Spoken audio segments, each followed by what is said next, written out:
of her ability to be able to mix new and old and curate it in such a way that there's so many textures that you're going to fall in love with her shop and with her. Now, I haven't seen her yet. She's going to be arriving. She got in late last night on a trip. So to say that she is the queen of can-do is definitely the way we are going to say Tara is, because she got in late last night and she's kind enough to be here to meet you all today. So but I want you to look in the window. Look at the juxtaposition of this. Look at this gorgeous chandelier. There's some Giacometti inspiration here. I'm going to find out whose this is. But look at this gorgeous console. Look at the details on it. And just all these vintage hotel, I don't even know what they're called. I'm going to ask Tara. And then mix that with these iron industrial looking chairs. Fabulous. Now come over here. Look at this. I love this chest.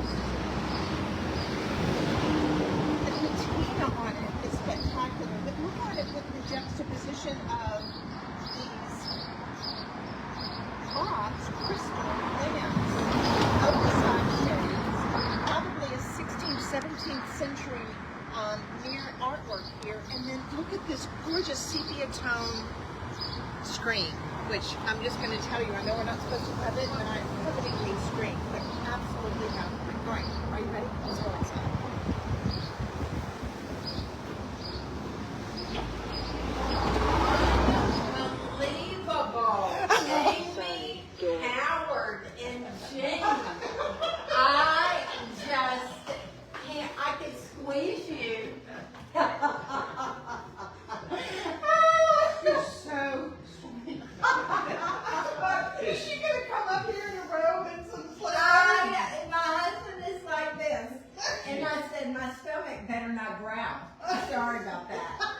So I haven't washed my hair since Asia, but I would do anything for y'all.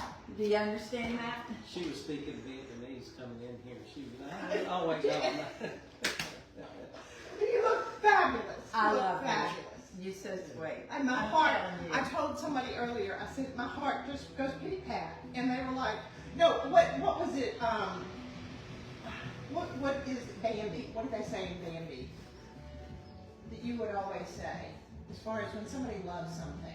Twitter-pated. Oh, Twitter-pated. Oh, totally Twitter-pated. And they were like, I've only had one other person that said that. And I was like, I'm totally Twitter-pated. Oh my gosh. All right, so come over here. We've got your precious Linda, precious one behind the camera.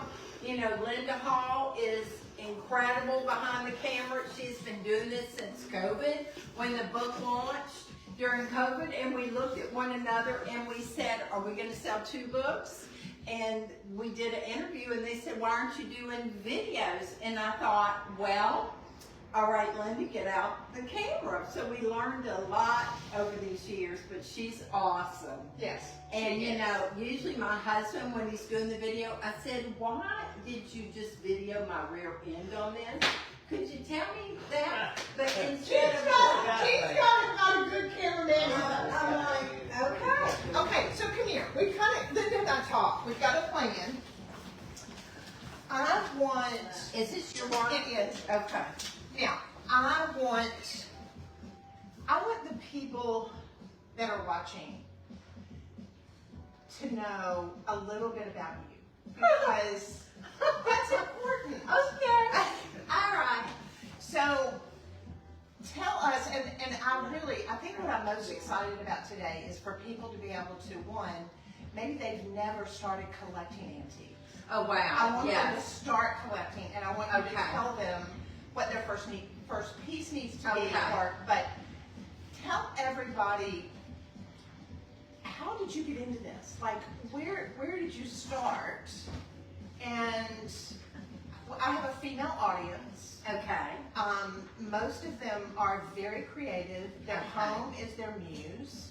I love that. And they get nervous about making decisions about what to Sure. buy or the investments or whatever. And Uh-huh. so I would just love to know how you got started, and tell us a little bit about yourself. Okay. So, let's see, how I got started. Well, I went to school for education. Stood in front of a second grade class and knew in my heart that was not my calling. Like I wasn't supposed to teach children. But I believe I went into education because it required the least amount of math in college. So I had a meeting with myself. Do y'all understand this? I had a meeting with myself and I said, so what do you spend all your money on? And I spent all my money on apparel.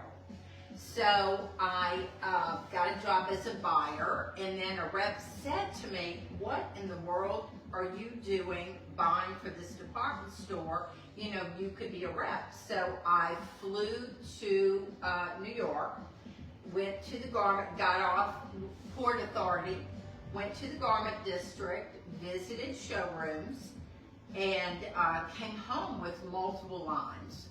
And I opened first one showroom in Dallas and then a second showroom there for another division that became a big thing for Liz Claiborne. So at that point, I had multiple showrooms and reps that worked for me that were the most amazing women. So we've run this thing like an all-girl crew. I had all-girl reps. You know, it was girl power.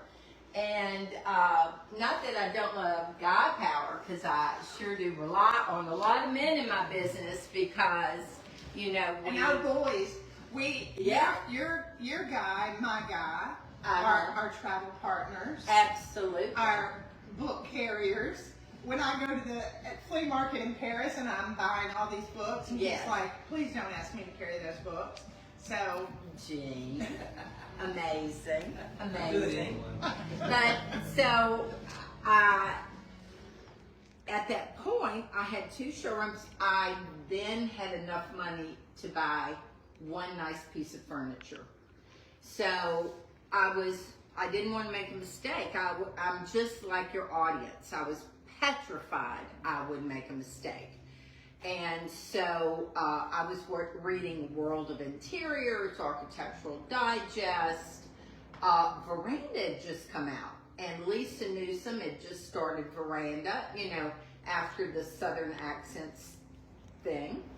And so I'm trying to find out if country French was really prevalent at the time.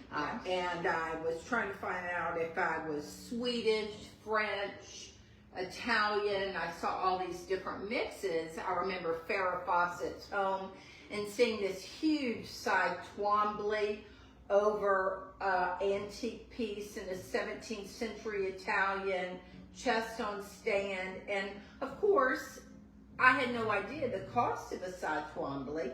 I knew that I loved contemporary art mixed with antiquity. I loved it, and I loved it with comfortable contemporary comfortable contemporary seating.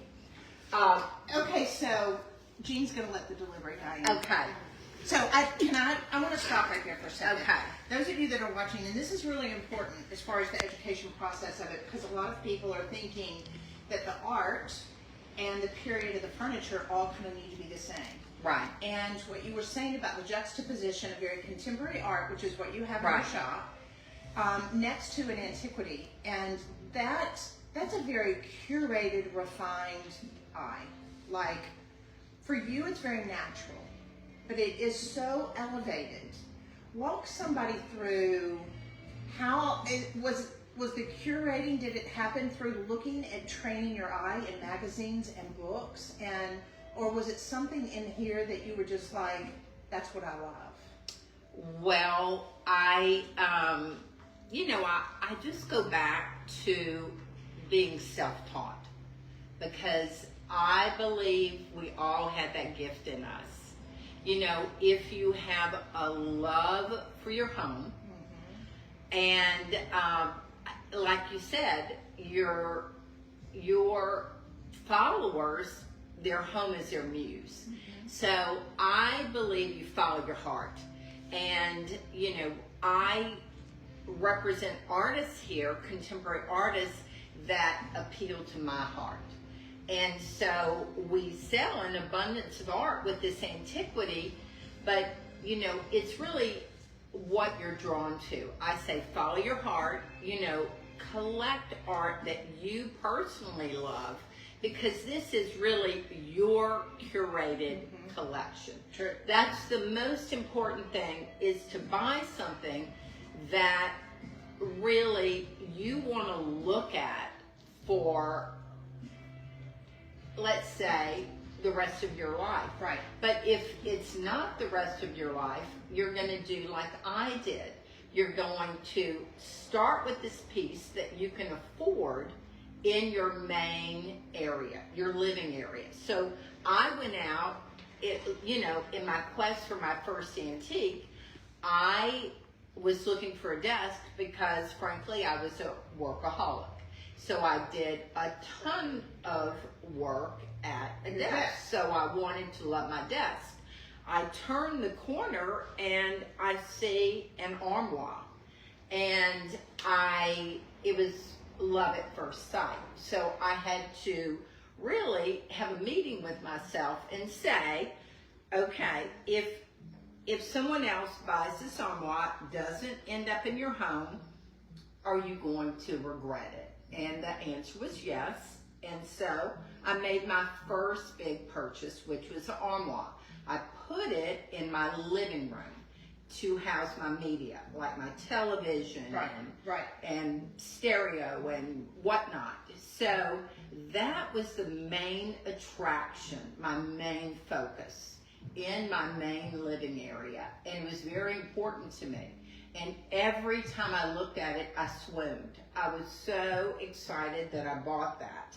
But as time went on, that armoire went into, as I started collecting more, into our master bedroom and house, television, all. Now it resides, it's still in my possession, I'm still in love with it, in my cabana.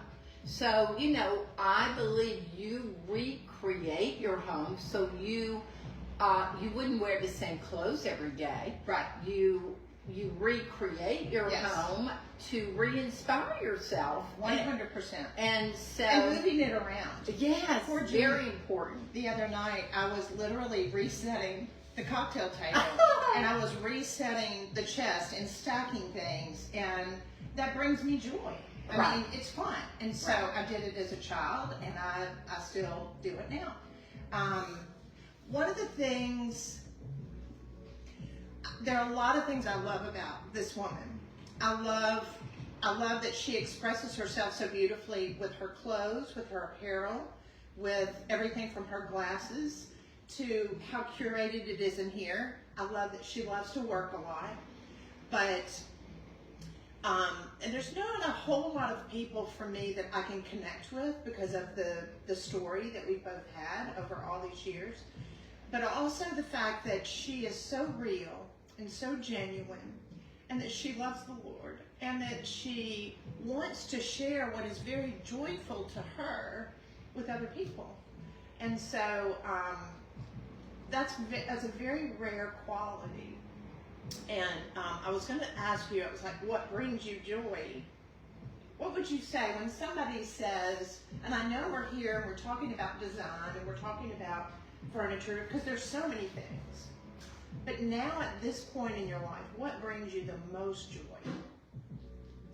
You know, I have been through a lot of, we've had a lot of ups and downs in the city of New Orleans. We had Hurricane Katrina. We then had Hurricane Ida, where I had to not live in my house for 2 years because my whole 100-year slate mansard roof came off, so I had 3 stories of water.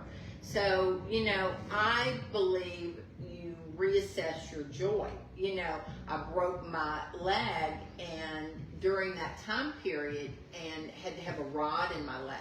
Linda slept on the floor in the showroom because the hospital turned me away because they didn't have a bed.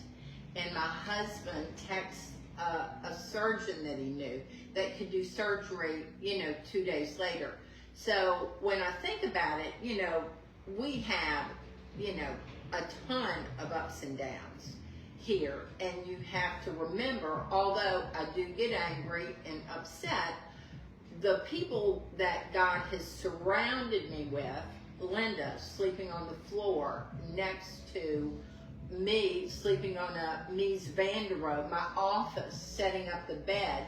That's a pretty classy thing to sleep on. Yeah, of course, God has allowed me to, even in the pits, have some cool Pretty stuff. fabulous. Yeah, so, number one, I have a crazy team. I could kill them a lot of times, but I am overjoyed that I can rely on people that totally have my back, have my heart, have the best interests. My husband was diagnosed with something that's not supposed to be curable, but yet I am hopeful and joyful because I believe in God's promises and I pray them every day, and I'm surrounded with this team that prays. I mean, It's important. gives me joy. The fact that I have a house, that's been reconstructed. It went from a lemon after Hurricane Ida to lemonade. I'm flying in from Asia. I've been in Asia since the 13th, and I'm flying in from Asia, and I get here at 1 in the morning, even though I was supposed to be here at 3 in the afternoon yesterday. And I thought, oh my word, I could pinch myself that I get to come home to this house. And it's so fabulous. My husband that says to me, even though I look like the wreck of the Hesperus, this morning he says to me, oh, did anybody tell you how beautiful you are? Linda, we're Take working. note, Gene Howard. Hello. So I'm like this, okay. Gene just said he read his book. All right, so will you walk us through the shop? Oh, I want you to. I want people to feel like after they watch this, it's like, one, that they know you, that they fall in love with you, that they buy your book, and we're going to put a little note up there. You can go to tarashaw.com, and we're going to put a link to the book that they can buy it. Okay, awesome. It will inspire you, and it will be where you can get started as far as really training your eye. But take us around and show us some of your favorite things. Tell us, what it's called, the period of it, Okay. So we can educate everybody else. Okay. So, if you want a signed copy, you can buy it from our website. But you don't have to, because you can buy it so much cheaper from Amazon. So I'm just saying, if you want to buy the book, it's really my journey about collecting. Because I didn't know what I was doing. I didn't want to make a mistake. And it really is a journey. And you know what? It's supposed to be a wonderful journey, not a scary journey. So I wanted to break it down, break furniture periods down, and how we use those periods. So let me ask you, if Yes. you go to tarashaw.com, will they get a signed copy? Yes. Okay, that's what you want to do. Right. So I want them to have an autographed copy. So, all right. So take us around. Let's go over here. And Okay. Linda's going to come with us. And in this area, which is all fantastic, but tell us one of your favorite pieces and why. I will tell you, I'm coveting this. I know I'm not supposed to covet, but this screen. The screen. So that's a whole nother story. I bought this pair of screens before we even the showroom wasn't finished. I found them in Béziers, France, and it was just one of those things. I thought, wow, we have a vitrine with 2 windows on the end. We are making these screens in a reproduction, and so we have a line launch with Century Furniture in October of this year at High Point at their showroom. So we've been working on this for about a year, but they're manufacturing those pieces, but we thought we would bring in things like this and like our side panels that they could purchase from us. Yes. Because Century doesn't really do Right. wall decor and things like And that. wall decor is essential Right. for the look that Right. you're wanting to be able to inspire. So I love that. But so, Okay, so this is a mason bench that we actually hand turn these legs, we gild these legs, we do all this work in the city of New Orleans. This is an 18th century Italian settee, or been cut, you know, different countries use different terms, but this has water gilding, which is Amy, you know, you could give lessons and lessons and lessons about the gilding process. Yes. But water gilding is what I'm always looking for in Yes, Europe, yes. because is it getting harder to find? I find that just things are always harder to find. Right. Good things Right. or you're always searching for treasure. So I bought this bench because of the water gilding. Yes. I loved it. Fabulous. It was the original green from the 1700s. It's the original water gilding. You know, I don't mind if things are missing gilding or, you know, dented up. I never really repair things when I bring them into my home. To me, it's the beauty of it. I know it. It just It's feels like Right. my thing is, we just got through watching a lot of the Benjamin Franklin series that Michael Douglas did. It's fabulous.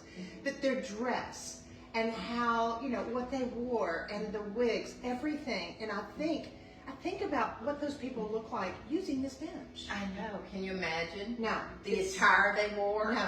Because, No. you know, at that time period, things were not manufactured. They didn't really become mass produced until we get into the period of Louis Philippe. And even then, they really weren't mass produced per se. Right. But we started seeing repetitive design, Right. like Louis Philippe commodes and things like that.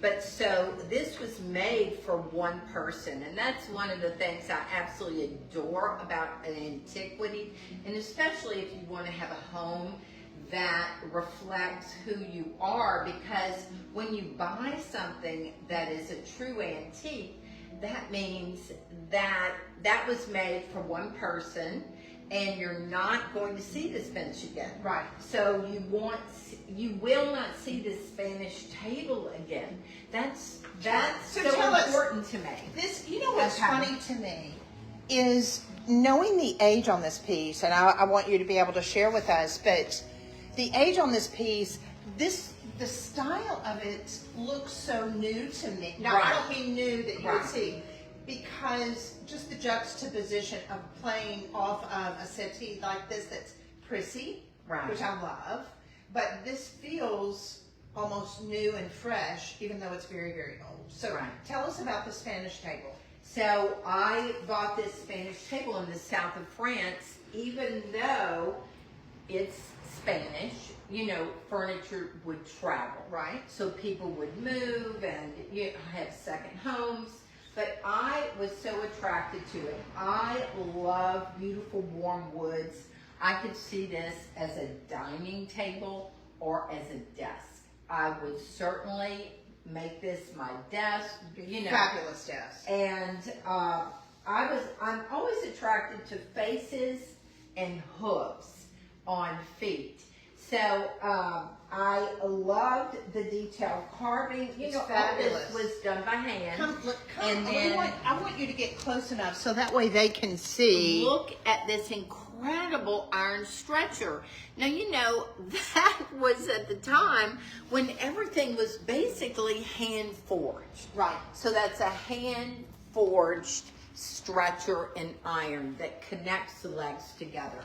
And what I'm so charming about it is here we have it with a Lynn Sanders piece of art.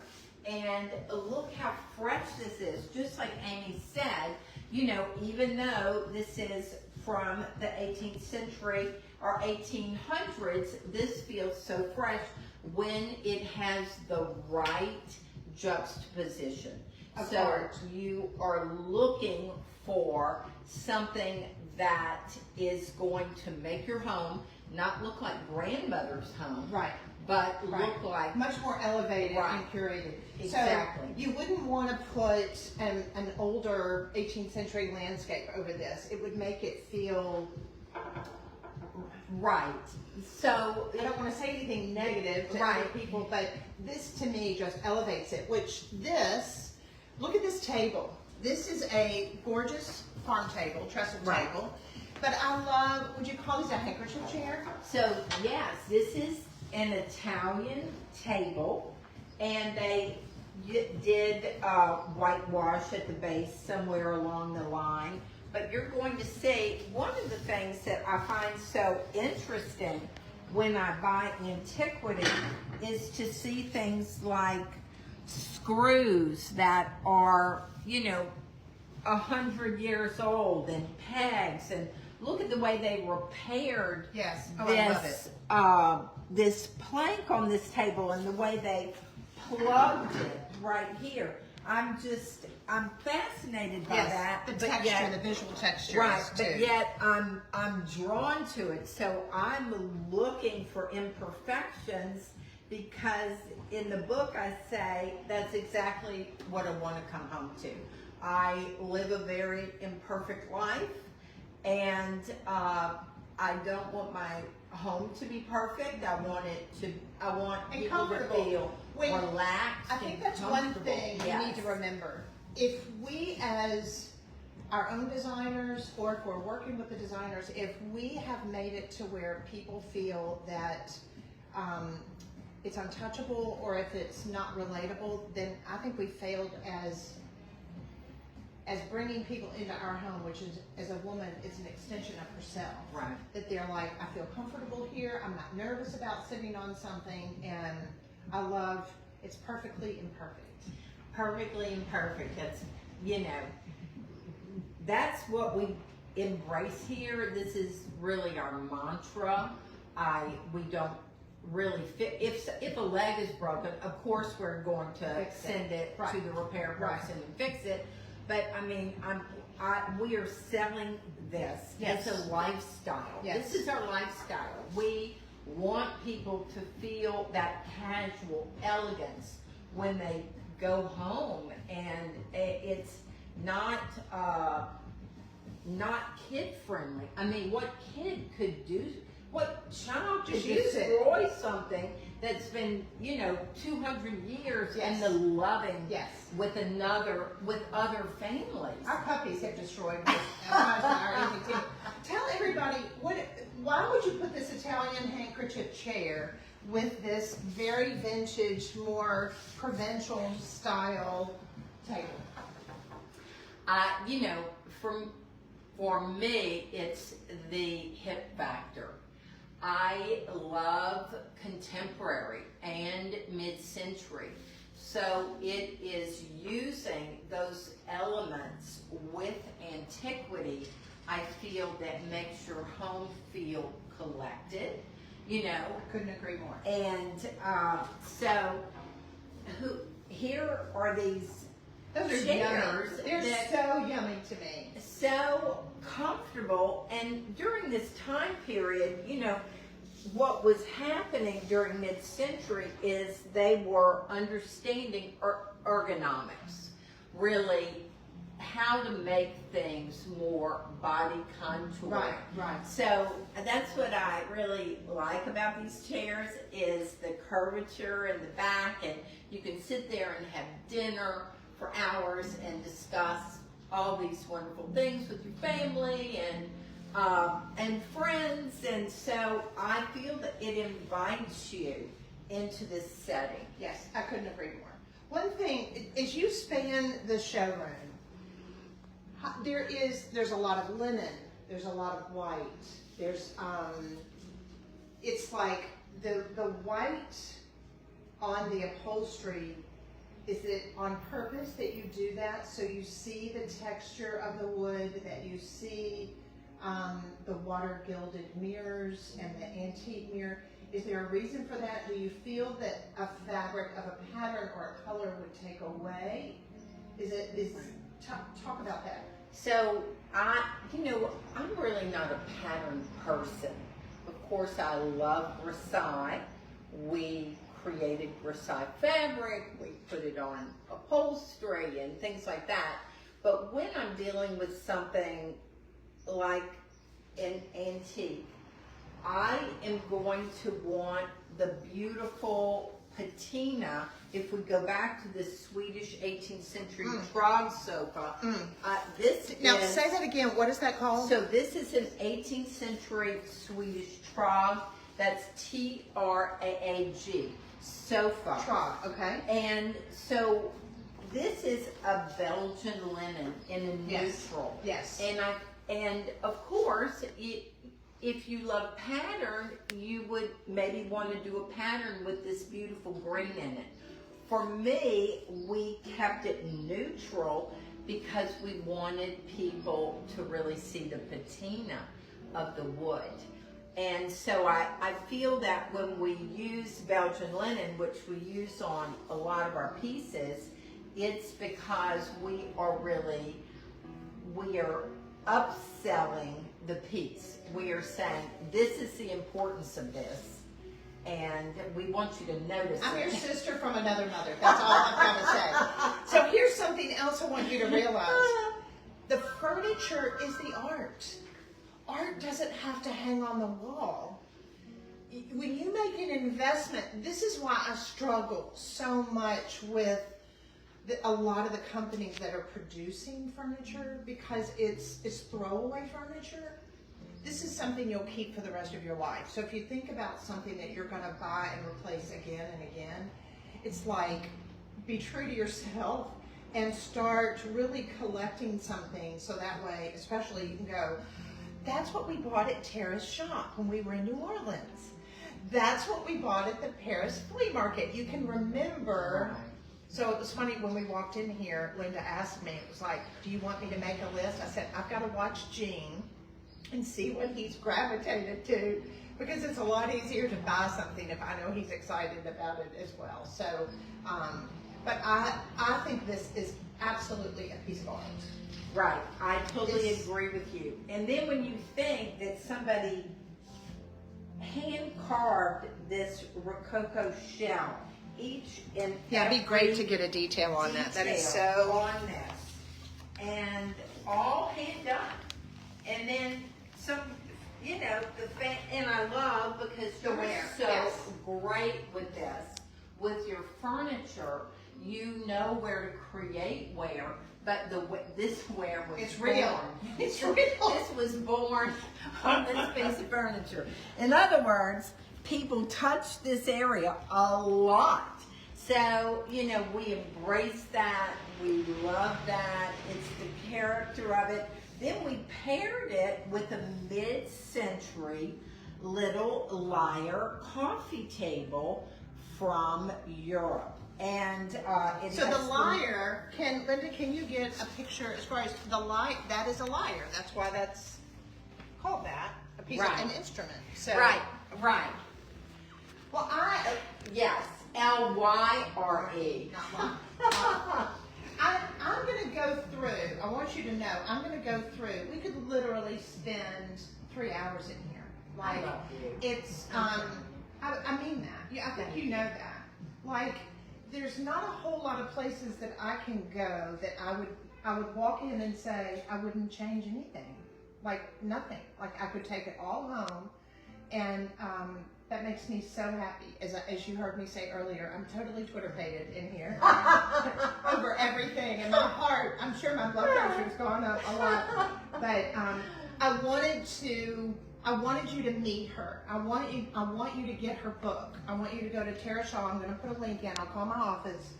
And I want you to get an autographed copy of her book. And I want you to start studying it and looking at it and really training your eye. And then hopefully you can come to New Orleans and come in her shop and let them help you find your first fabulous piece. Right. The journey starts with one piece, and I had to, in my heart, and I talk about it in the book, you have to know when to pull the trigger.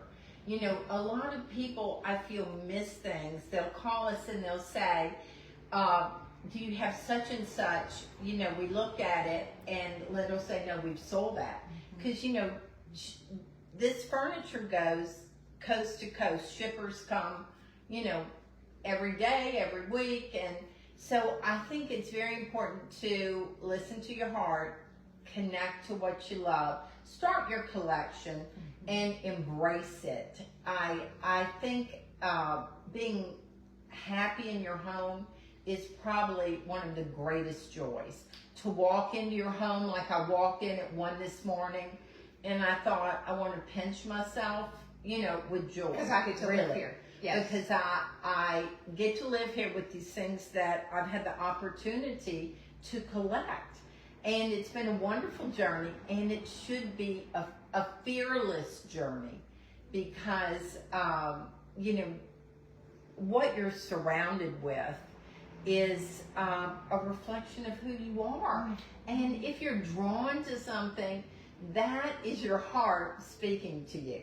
So, And it's your way of inviting people in your home to Yes. things that you love. And it Yes. truly, for a woman, her home is an extension of herself.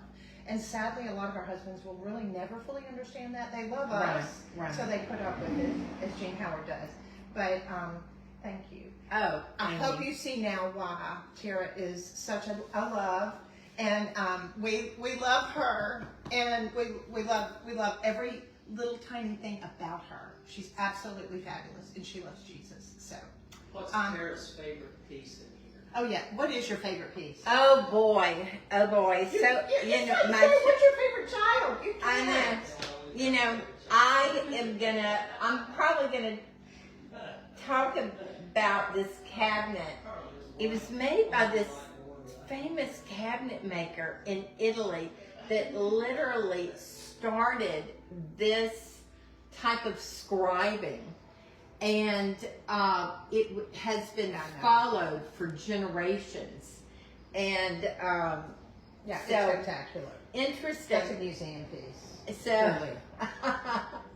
I love it. I am always my thing is, how do you let the children go? Like Linda will say, I sold such and such today, and I would say, I was thinking about taking that home. I was thinking about that, Linda, and Linda's like this. Well, you didn't tell me that, but I think that's the whole thing.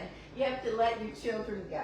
Well, I will tell you, and though you can watch this, and I'll figure it out because I'm not going to talk to Jean, but I said, this chandelier would look so good over my bathtub. Oh, And Linda said you used to have it over your bathtub. that's right. That is right. So I think that means I'm supposed to have that over That's my tub. right. I love that. Brilliant. I mean, brilliant minds think alike. So, you know, birds of a feather flock together. That's right. That's We've been right. friends for so many years. And We've I appreciate it. schlepped markets Oh, for my years. word. Oh, Yes. the joy. Oh, I know. It's part of, it's here, it's here, it's here, it's all over me. So stay tuned. Go to the link that we're going to provide you. Be sure and get your Tara Shaw book, and I promise you won't regret it. We love you guys. Thank you for tuning in. Thank you. Bye.